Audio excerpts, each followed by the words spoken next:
કાર્યાલય કમલમ ખાતે કોંગ્રેસ અધ્યક્ષ મલ્લિકાર્જુન ખડગે દ્વારા ગુજરાતીઓને અભણ અને મૂર્ખ કહેવાના નિવેદન સામે આક્રોશ વ્યક્ત કરવામાં આવ્યો હતો।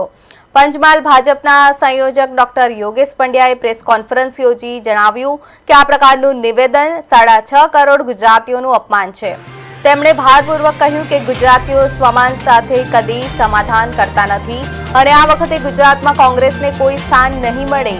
સાથે ગુજરાતના ગૌરવશાળી ઇતિહાસ, વીર આગેવાનો અને રાજ્યના ભારતના વિકાસમાં આપેલા ફાળાની વિસ્તૃત માહિતી આપી હતી।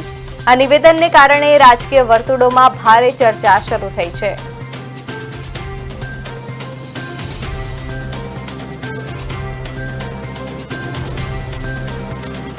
ખમીરવંતી 6.5 કરોડની પ્રજાના ભયંકર અપમાનના નિવેદન કોંગ્રેસના રાષ્ટ્રીય અધ્યક્ષ શ્રી ખડગેજીએ જે કેરળમાં ચૂંટણી દરમિયાન આપ્યું કે ગુજરાતની પ્રજા અભણ, ગુજરાતની પ્રજા મૂર્ખ, એ નિવેદનને અમે સખત શબ્દોમાં ગુજરાતી તરીકે વખોડી કાઢીએ છીએ।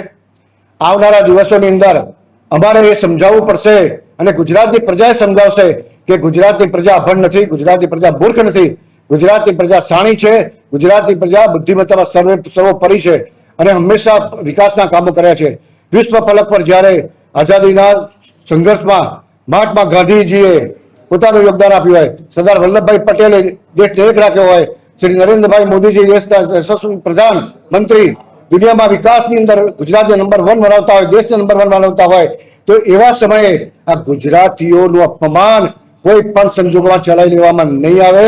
કારણ કે એ સામાન્ય વાત કરે કે મને એનો ખેદ છે એવું નહીં ચાલે, એમને સંપૂર્ણ માફી માંગવી પડશે અને આવનારા દિવસોની અંદર ગુજરાતની પ્રજા, ખમીરવંતી પ્રજા ફરીથી એકવાર બતાવશે કે અમે અભણ નથી, અમે મૂર્ખ નથી, અમે શાણી પ્રજા છીએ, અમે વિદ્વાન પ્રજા છીએ।